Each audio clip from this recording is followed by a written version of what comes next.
Hi, I'm Rachel, and this is my page 112 tag for August 2024. The page 112 tag was brought to BookTube by Sean the Book Maniac. He based it off of a French literary prize wherein they comprised the long list of said prize solely by reading page 112 of the books in contention. I believe all of the books in this prize were novels, and in most novels, page 112 is somewhere near the middle, and it's supposed to be after all the polished pages for editors to the real overall writing. And reading one page like that without any of the others means that you can only judge the book based on the context of that page. You don't know anything else about the stories.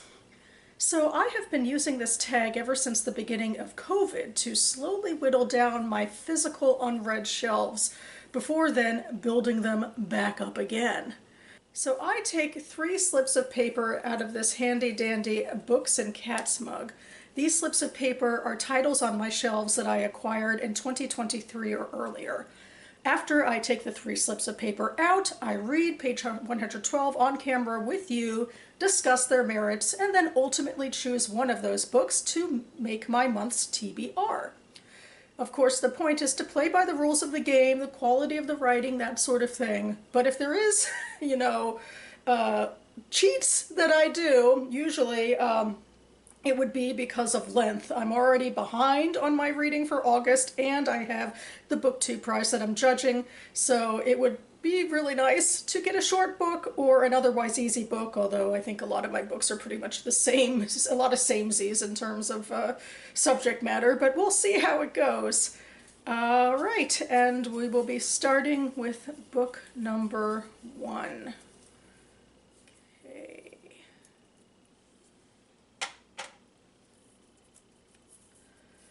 Miss Burma by Charmaine Craig. Well, I know immediately that I've played with this book before, so less post-production for me. That's pretty fun. This is a historical fiction, post-World War II fiction. I think I might have heard about through the Jewish Book Council, and it does include the Jewish community in Burma.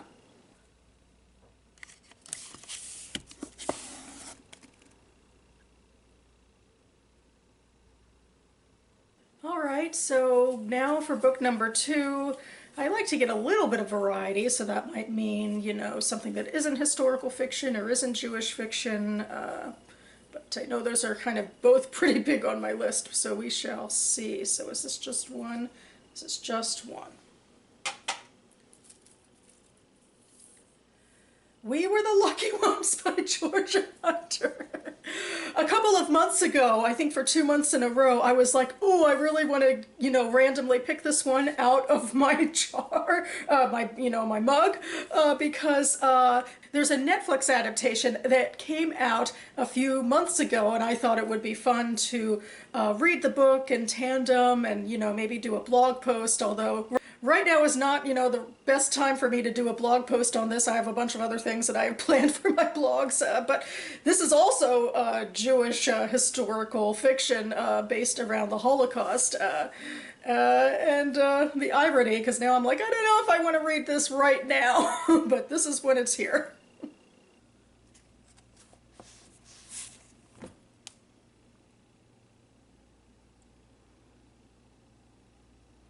And finally, for book number 3, I guess I could say I think both of these previous books I've played with before, so I could see if I could get a brand new book in here, if I can just grab something at all, trying to randomize a little bit, but, ooh, and see, they all stick together, but okay, here's one.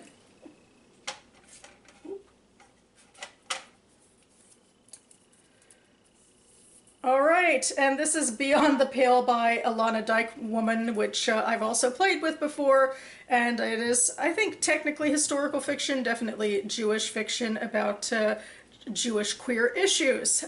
So here we have it, 3 books, I guess, as I promised, that are relatively the same.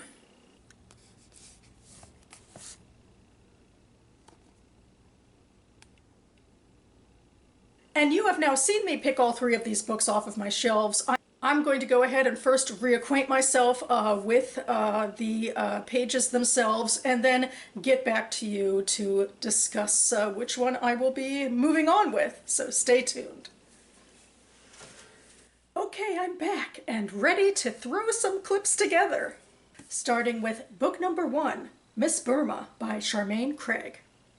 But Benny couldn't yet give up on the British, and Sawley soon went along with his plan to send a delegation of Karens to London in order to plead the Karen case. A goodwill mission, that's what we'll call it. A goodwill mission to London, during which you'll sit shoulder to shoulder with Altie's men.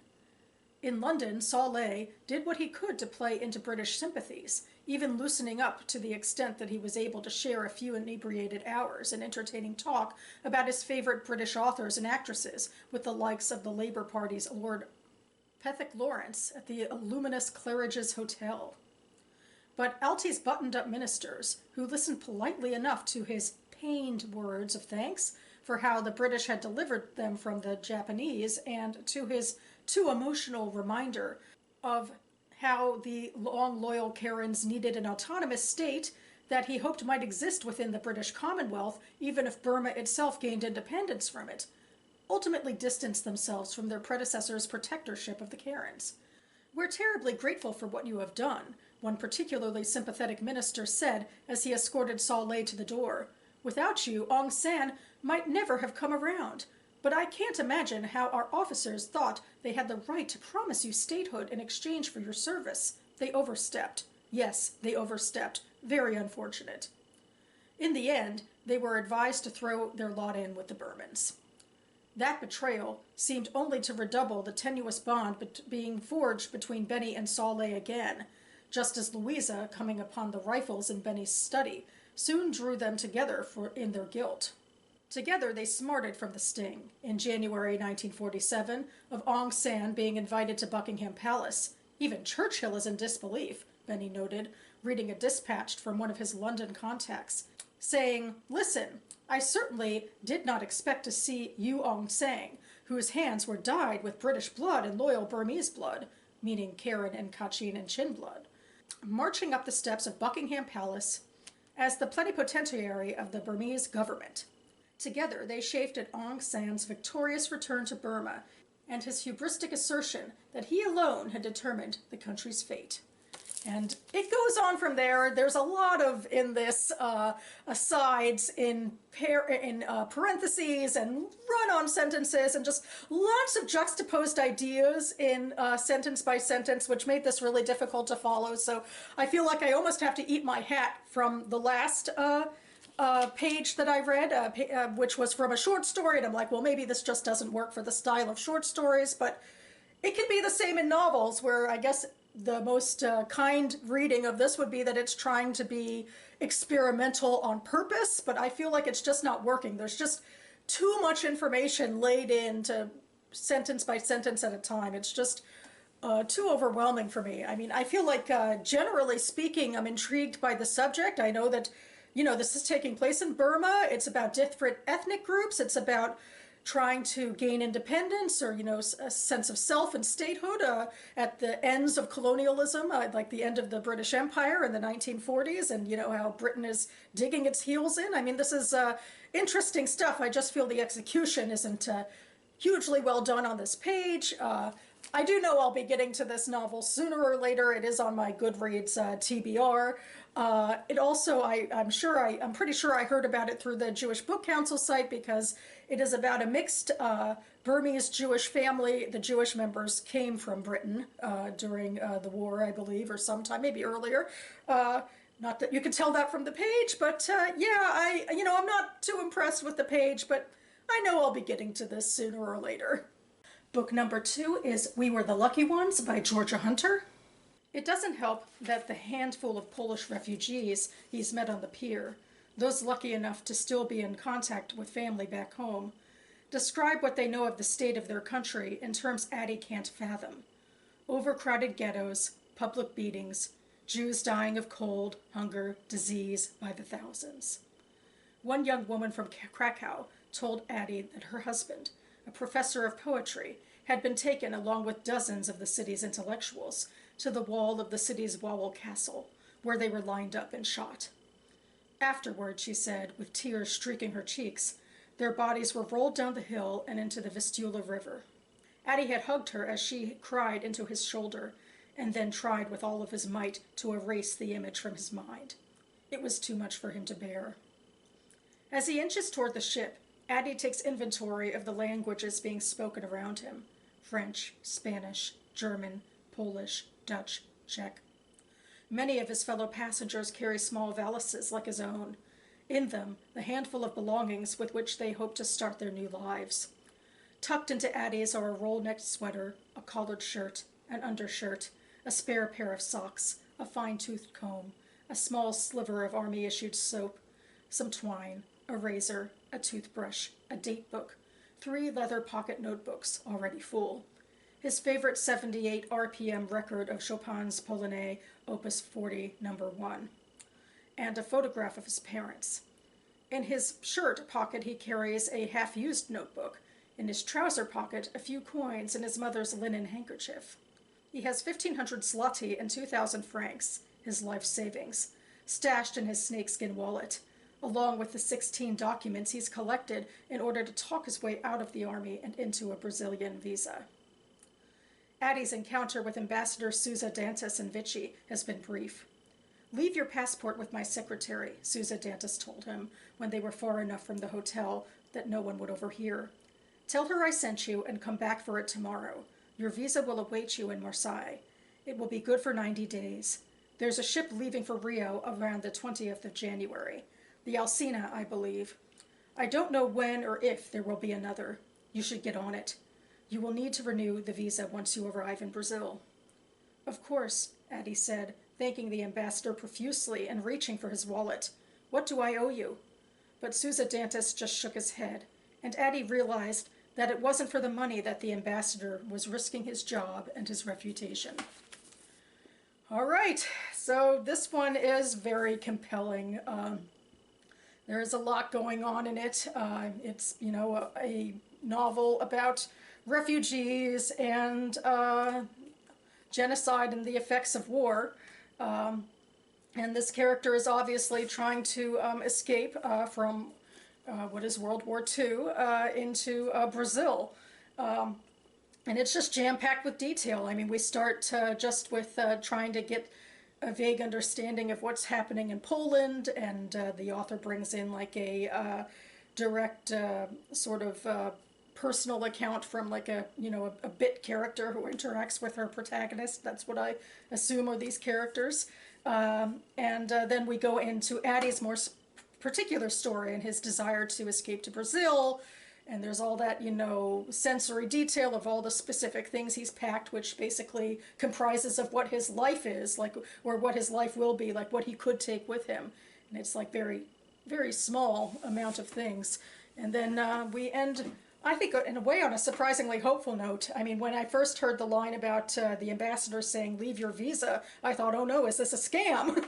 I guess I'm not feeling all that, hopeful. This isn't much of a page to feel, optimistic about the human race, but at the end of it, there is that sliver of hope that there is someone who's risking everything just, to help people out of, the goodness of his heart. So yeah, I mean, it's very compelling stuff. I feel like that Georgia Hunter moves through a variety of topics really pretty easily and can keep people's interest. I mean, I think part of it is the subject matter, the high stakes of somebody escaping, war and genocide is always, just, gives you an immediate sense of connection to, the importance or the emotional realities of that, that it's, you don't have to, convince the reader that, the stakes are pretty dire. And of course, I'm also, in the thick of it, remembering the Auschwitz book I read for the BookTube Prize last round. And in a way, that's almost working against this. Part of me wants to continue to read about this stuff, and part of me is just, overwhelmed and kind of want a little bit of a break. And especially this novel, because I know, from the back and everything that it's going to be sprawling. It's going to cover several family members, so it's going to just have a lot of variety of trauma and of other things going on in it, and it's not necessarily a short novel either. So that's a little overwhelming, especially since once again I am judging for the BookTube prize and have other, obligations in my reading. So I'm of two minds of this book. Part of me definitely thinks it's worth a read, and part of me thinks not now. And finally, book 3 is Beyond the Pale by Alana Dykewoman. I sucked in my stomach and got taller. I remembered vaguely Mama and Papa talking about the pogrom in Kantakusen a long time ago when I was 10. A pogrom is something I hope you'll never see. It's like a street full of men, like the one Hava bumped into this afternoon, yelling and beating up the Jews. Sarah looked down at her shoes. Does the paper say they're going to have one? The paper says that Jews killed a Christian boy to use his blood for Passover matzos. Ick! That's stupid. Yes, well, stupidity is the most dangerous thing on earth, and we live in very stupid times. So, now we're going to go home and talk about this with your father. We passed the statue of Pushkin at the entrance to the park. I remembered when it was put up, with bouquets of flowers arranged in the base.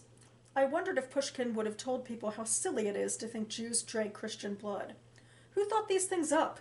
If anyone could make up a lie like this, maybe they drank the blood themselves. When Papa read the handbill, his skin turned the color of wax. I didn't think he could look more pale. We'll talk about it after dinner. Dinner was quiet and quick. Mama sent us to clean up, and she and Papa went into their room. Since the boys left, I didn't have to sleep behind the stove anymore, though sometimes I missed the private feeling I'd had behind my little blanket. Of course we could hear them anywhere in the house. When they whispered, I listened harder or walked silently to the wall of their bedroom. Isaac, I have a very bad feeling about this. Something terrible is going to happen. Always a feeling, never a fact. In the Talmud. Isaac, please listen to me. You know what happened in Shpol and in Nikolaev. It's been 4 or 5 years. It was almost 20 before that. This is Kishinev, Miriam, not some little shtetl. Isaac, you know what this means. Papa got up and started pacing. I knew he knew she was right. The men respect you. Talk to the chief rabbi. Maybe you can go to the mayor or to the police and find out what they know, if they're prepared for this. So yeah, we're into historical fiction now, and it very much feels like Monday night quarterbacking sometimes when you get a scene where people are like, this is Kishinev, it won't be that bad, and you know that in fact the pogrom in Kishinev was horrible and is well known for being a horrible pogrom, and then I guess it also zeroes in the time frame of this historical fiction that it's probably somewhere around 1905 when that pogrom happened in Russia. It was a major one in a city, like as they're saying, this isn't some shtetl, this is supposed to be a more cosmopolitan place where maybe, rumors of Jews drinking blood won't, surface, but it does.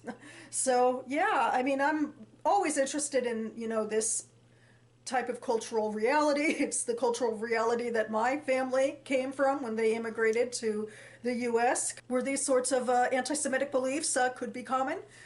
So I am intrigued. There were a few things on the page that kind of confused me. I guess it's, the page 112 working in a way to say what could be improved on the page, because I don't know. I mean, well, it's nitpicky to say, like, we start with a first-person narrator, but then this other person named Sarah responds, so I guess they're two sisters talking with their mom in the park, I suppose.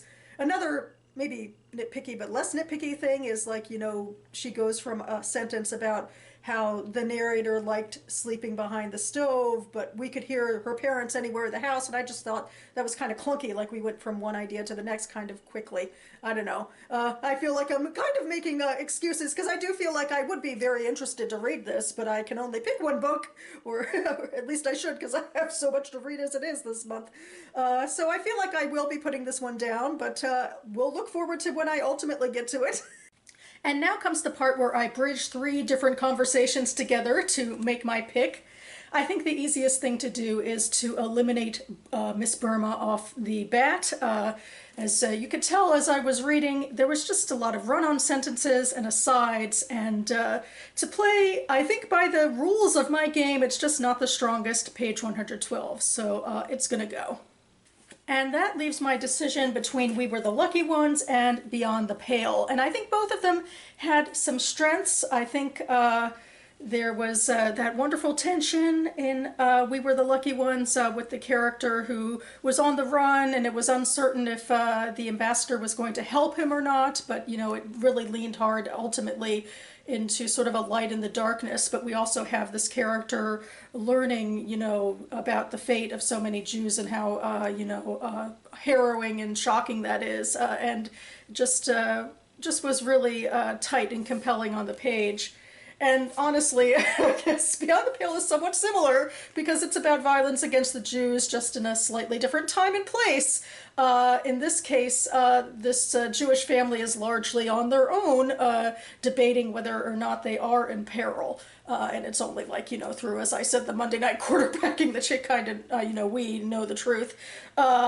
But yeah, very similar sorts of tension and, you know, the rising action. Although I do think I mentioned in this book, you know, there were some juxtapositions of action that were a little bit more confusing or off-putting. So I do feel like between the two of these, this is the book that I think was the strongest writing on the page. And I, you know, have played with it a few times and put it down, I think, mostly because of the BookTube prize and the length. How funny how things don't change for me in my reading. But now I think I am going to give it a go. I can even go ahead and maybe move things around on my blog schedule so that I can watch the Hulu, not Netflix, adaptation as well. I'll link the trailer down below. So that'll be fun and exciting as well. And yes, I will be putting this one on my TBR. So that about covers it for me now. I will leave a link to my TBR Games playlist and all of the Goodreads links for these three mentioned books down below. And something else I like to do in these outro videos is give a shout out to a booktuber who is also doing a TBR game or a readathon or something like that to feel part of the community. I feel like this is my endeavor towards some spontaneous fun reading. And I am gravitating toward the new with this one. I just found a very new TBR game by A Book Like You, and it is a treasure chest prompt game. It's basically a TBR jar game where you, like me, put your hand in a mug or a jar and pick out a prompt or a title in my case. The thing with hers is that she has gone ahead and decorated 4 treasure chests as her jars. Really cool designs, and each of the treasure chests has a certain theme to them, and so she'll pick from one per video, or at least that's what she's done in her first video, which I will link down below. And anyway, I should be back on this channel hopefully in the near future to do my monthly author's answer tag. As I said earlier, I'm just kind of behind on everything in terms of both reading and BookTube for August, so hoping to really get a move on, but this should be a quick fun video, so stay tuned for that. And in the meantime, I hope you're all doing well with your goals in August and enjoying them. Thanks so much for watching, everyone, and I'll see you next time.